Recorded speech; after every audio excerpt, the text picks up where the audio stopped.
Olá pessoal, tudo bem? Então, estou aqui hoje mais uma vez na tentativa de descomplicar o direito para que vocês gabaritem a tão sonhada prova do concurso público e também do exame da ordem. E não esquece, pessoal, de depois de assistir o vídeo, dar o like lá e também se inscrever no canal, que é muito importante para mim, tá bom? Hoje eu vou falar sobre um tema de filosofia do direito, de filosofia política, que diz respeito à teoria da justiça libertária. Esse tema ele foi proposto por um inscrito no canal, que é o Project BR. Muito obrigado pela proposição do tema. E o que vem a ser a teoria jurídica libertária? Essa teoria ela foi cunhada nos Estados Unidos na década de 70 e de 80, em que pauta-se em direitos de liberdade entre o Estado liberal radical e o Estado mínimo, Estado de polícia, como nós veremos adiante. Essa teoria também ela se subdivide entre várias classificações, que a primeira delas é a teoria da justiça libertária pautada no direito natural. Dentro desse tema, dessa perspectiva, nós temos como defensor maior Robert Nozick. Ele nasceu em 1938 e faleceu em 2002. Ele foi contemporâneo de John Rawls em Harvard, em que ele cunhou a sua teoria como crítica contundente à teoria da justiça como equidade de John Rawls. Robert Nozick fez a sua célebre obra Anarquia, Estado e Utopia em 1974, ou seja, 3 anos após a John Rawls cunhar a sua teoria de justiça como equidade. E o que Robert Nozick coloca? Coloca que a teoria libertária ela deve se pautar no direito natural, ou seja, nos direitos inatos e imanentes ao ser humano quando nascem. Ou seja, quando o ser humano nasce, ele já nasce pautado por direitos de vida, de segurança, de liberdade e de propriedade privada, que são os direitos de primeira geração dentro daquela classificação de direitos fundamentais, de primeira, segunda, terceira, quarta ou quinta geração de direitos. Mas aqui, voltando ao tema, Robert Nozick ele tem uma influência de John Locke em sua teoria da justiça liberal e também de Immanuel Kant, em seu imperativo categórico, em que o ser humano é um fim em si mesmo e que ninguém tem o direito de violar os seus direitos primários, os seus direitos naturais imanentes a ele. Por que Robert Nozick critica a teoria de John Rawls? Porque, segundo ele, não existe esse direito de distributividade ou de redistributividade como afirma John Rawls, entre a sua teoria da igualdade como equidade, a teoria da justiça como equidade. Então, Robert Nozick afirma que o direito natural do ser humano, quando ele nasce, são esses direitos primários, esse direito de liberdade e que ninguém pode violar esses direitos, nem mesmo o Estado e suas instituições estatais. E que o homem não pode ser escravo do Estado, não pode ser escravo do Estado na perspectiva de que, nessa teoria da redistributividade, ele pagaria impostos para que a riqueza fosse distribuída de uma forma igual, de uma forma equitativa.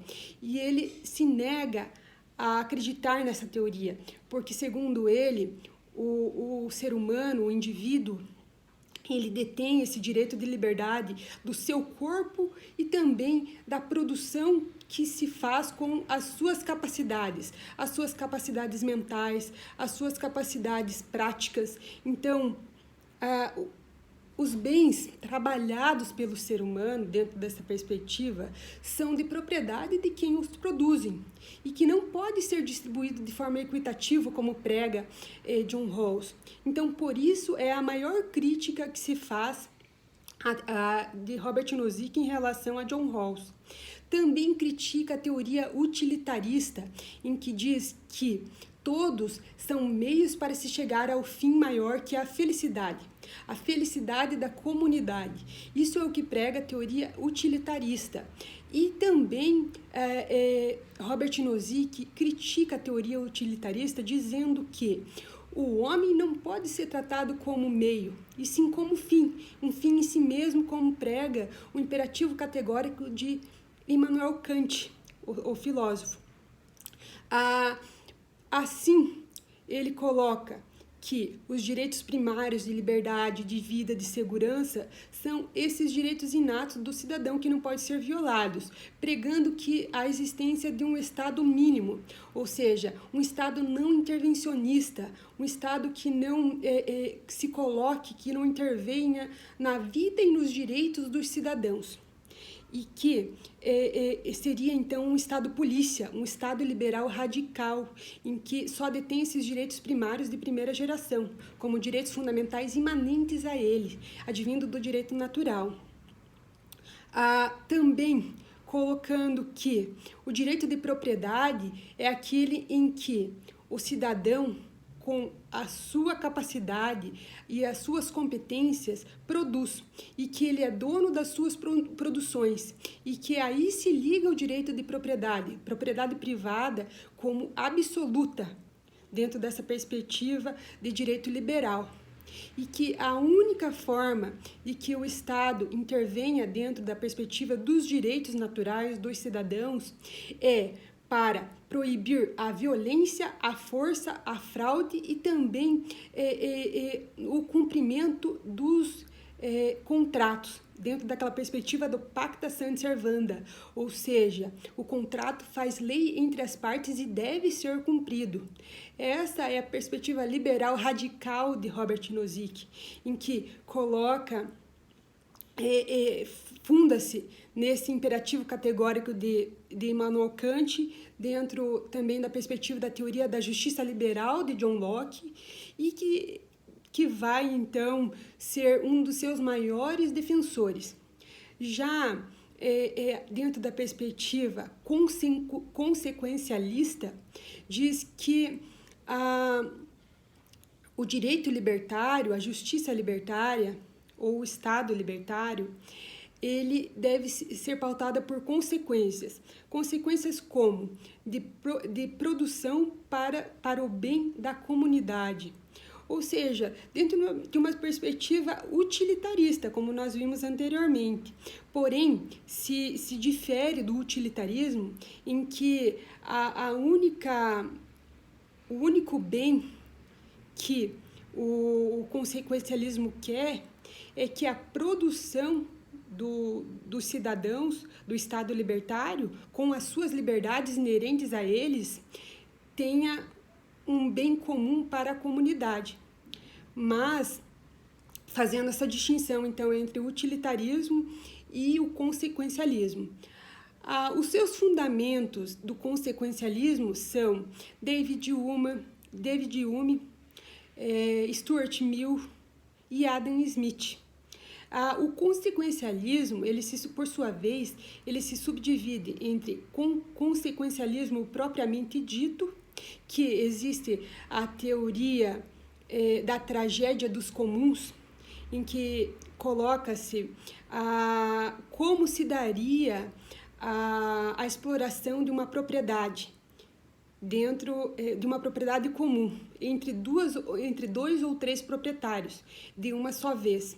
E aí faz-se um exemplo em que uma propriedade rural, ela poderia ser de propriedade de duas pessoas, dois fazendeiros, dois proprietários rurais, e que esses proprietários, eles teriam cada um 50 mil cabeças de gado, e que para exploração, dentro da perspectiva dessa propriedade privada, se fez um contrato entre eles em que o desenvolvimento ou a evolução da exploração dessa propriedade vai ser dividido. E, de acordo com o desenvolvimento econômico, social desses proprietários, eles vão ter mais possibilidades de compra de gado, de propriedades, e isso vai gerar uma exploração muito maior da terra. e que vai haver uma desigualdade dentro dessa perspectiva. Aí se faz uma colocação que a desigualdade ela existe em toda e qualquer sociedade e que também pode ser pautada dentro dessa teoria da tragédia dos comuns. Também a teoria da mão invisível ou da livre troca, da liberdade de comércio, em que o Estado ele se pauta nessa liberdade de comércio, nessa livre troca, e que o Estado vai paurar como uma mão invisível dentro desse mercado comum, dessa liberdade de comércio. Ainda existe a subdivisão do consequencialismo tradicionalista, pautada nas tradições, nos costumes, na moral, na ética, nos bons costumes. Aí se funda o consequencialismo, segundo o tradicionalista, ou seja, não no direito natural, como diz Robert Nozick e John Locke, mas sim nas tradições, nos costumes e na ética e na moral daquela sociedade. Então, essas regras morais, éticas, de bons costumes e de tradições é que vão pautar o Estado libertário, dentro desse consequencialismo tradicionalista.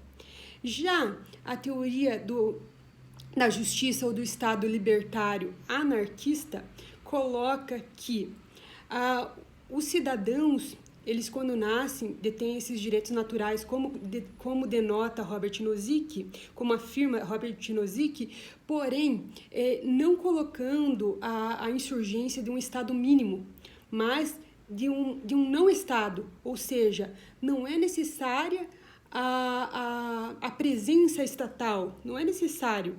Por quê? Porque os cidadãos, eles podem se prover por si mesmos, pelas suas liberdades, pelos seus direitos naturais, pelos seus direitos fundamentais. Nessa liberdade de troca, nesse capitalismo do livre comércio, então existe também uma subdivisão do anarquista capitalista e também do anarquista deontológico, ou seja, esse anarquista que advém das tradições, que advém do dever ser. Por isso, deontologia, dos deveres para o anarquismo, ou seja, que o Estado não é necessário porque o cidadão ele pode se prover por si mesmo, dentro dessa liberdade de comércio, essa liberdade da livre troca, desse capitalismo libertário. Com relação aos próprios direitos libertários, que aqui nós podemos vislumbrar que existe uma teoria do direito, uma filosofia do direito libertário e também uma filosofia política, ou seja, de um novo contorno estatal. Então, por isso que é também uma filosofia política, liberal, radical, como afirma Robert Nozick, afirmava. E existem ainda os direitos inerentes a esse Estado libertário, a essa justiça libertária, a essa teoria do direito libertário, que nada mais é do que os direitos naturais, os direitos primários, como já foi dito anteriormente, e que pauta-se na propriedade privada. Então, existe também outro filósofo libertário, anarquista, que agora eu não me recordo o nome, coloca que será que existe só um direito dentro da teoria libertária, que é esse direito de não intervenção do Estado, de proibição do Estado intervir na vida privada do cidadão? Será que existe esse direito de propriedade privada tão somente? Então, aqui volta-se essa distinção entre direitos positivos e direitos negativos, como afirmava Robert Nozick nos primórdios da liberdade, da teoria libertária natural, pautada no direito natural, em que coloca o direito negativo como aquele de não intervenção do Estado, ou seja, o direito positivo, por sua vez, seria aquele em que existe esse direito do cidadão pautar-se por esses direitos primários, esses direitos de primeira geração do Estado liberal radical. direito negativo é que não existiria nenhum outro direito que não fosse esse direito de segurança, advindo desse estado guarda noturno, como afirmava Robert Nozick, em que só seria proibida a atuação de alguém com violência, com fraude, com roubo, ou para primar pelo direito contratual. Assim, o direito positivo seria tão somente este, e não existiria nenhum outro direito. Então, por isso, o direito negativo. Existe uma perspectiva de que existem também outros direitos. E aí, os filósofos libertários colocam que existem sim outros direitos advindos desses direitos primários, do direito natural, dos direitos de liberdade radical, que são o sinalagma. E o que seria esse sinalagma? Seria essa obrigação que advém dos contratos. Ou seja, aqui eu vou citar um exemplo só para ficar mais claro para vocês. Quando um sujeito ele contrata uma compra e venda com outro sujeito, ele está se obrigando a pagar o preço pelo produto que ele compra e, por sua vez, o sujeito que vende esse produto para o comprador, ele detém o dever de entregar o bem, o produto vendido, em boas condições. Por sua vez, o comprador tem o dever de pagar o preço que foi acordado no contrato de compra e venda e, por sua vez ainda, o vendedor tem o direito de receber o preço pago pelo comprador. Então, sinalagma nada mais é do que esses direitos e deveres inerentes aos contratos, tanto ao contrato de compra e venda, ao contrato de doação, ao contrato de troca, qualquer outra espécie de contrato que pode ser prevista dentro do nosso direito civil. O sinalagma é essa previsão de direitos e deveres dentro do âmbito contratual, que foi o exemplo dado do contrato de compra e venda para ficar melhor o entendimento de vocês. Então, dentro dessa perspectiva, os filósofos libertários dizem que esse sinalagma inerente ao direito contratual gera outras obrigações, outros deveres, outros direitos que advêm desse direito de propriedade privada, desse direito contratual primário. Então, por isso não seria tão somente o direito de propriedade privada único e tão somente ele, como direito no direito libertário, mas todos os outros que advêm desse direito contratual. Também que o direito de propriedade privada, ele advém do próprio direito pessoal do cidadão, quando nasce com a sua liberdade. Porque, como já foi dito anteriormente, dentro da perspectiva naturalista do direito libertário, o indivíduo ele é um fim em si mesmo, e assim ele é dono de si e do que produz, com as suas reações à produção externa. Então, o que ele produz é dele, um direito privado, um direito de propriedade privada absoluto.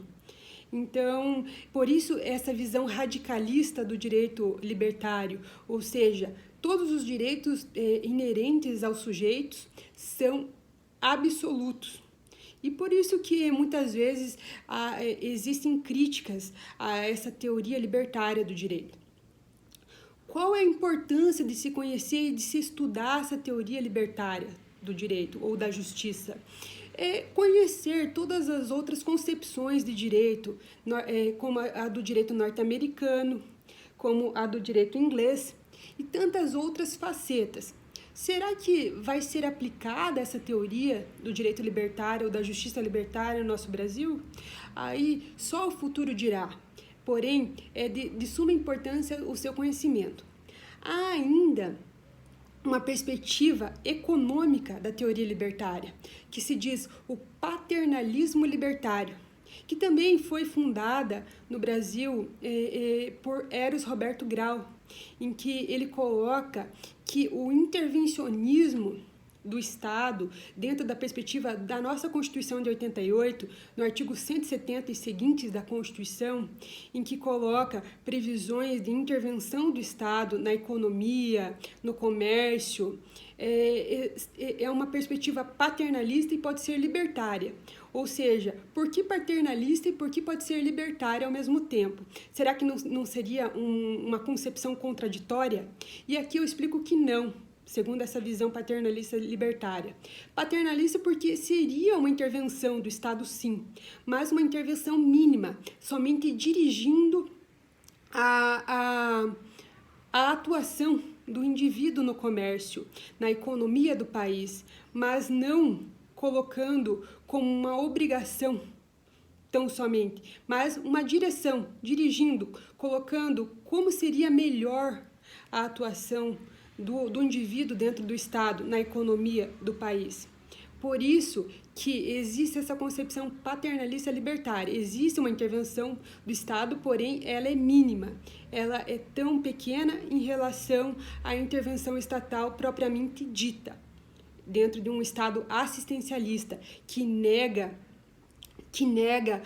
a teoria libertária, ou seja, o libertarismo, ele nega o assistencialismo do Estado intervencionista, do Estado social de direito. Então, para eles não existem direitos sociais.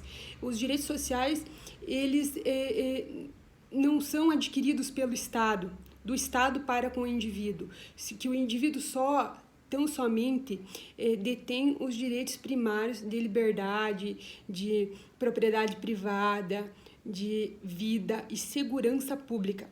Tão somente esses direitos primários. Também dentro de uma teoria geral da interpretação ou da hermenêutica jurídica. E como seria essa teoria da hermenêutica jurídica libertária? De uma forma, como a própria nomenclatura da palavra diz, com liberdade de expressão, com liberdade de interpretação e de exegese do direito. Ou seja, que o intérprete do direito, que o exegeta do direito iria interpretar as normas, os princípios e as regras do direito com maior liberdade para a aplicação desse direito. E que essa liberdade, ela seria pautada dentro da proporcionalidade, da razoabilidade, da adequação como os princípios norteadores dentro da interpretação e da exegese do nosso direito dentro de uma perspectiva libertária da interpretação do direito. Essas são as noções básicas sobre a teoria libertária e eu espero que vocês tenham gostado. Até a próxima!